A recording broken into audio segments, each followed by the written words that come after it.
Tarmo, palju õnne võidu puhul. Palun võta mäng kokku, mis siin täna toimus? Jah, aitäh võidu puhul.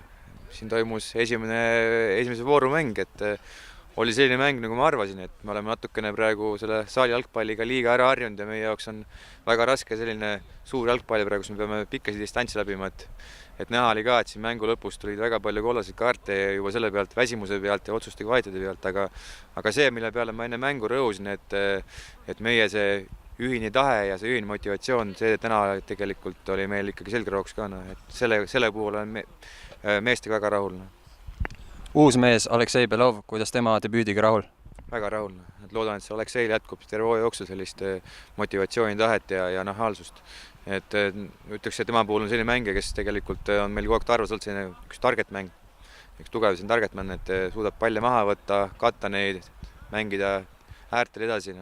Et selles suhtes meie võistkonna jaoks väga selline sobiv mängija, nagu rusikaga silmaaukuga. Järgmine nädalavahetus ootab meid ees Tammeka U21. Mis mõtted selle eel?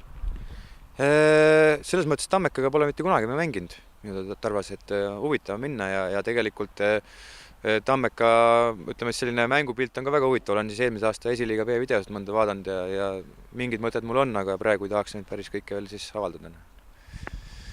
Aitäh ja edu edaspidiseks!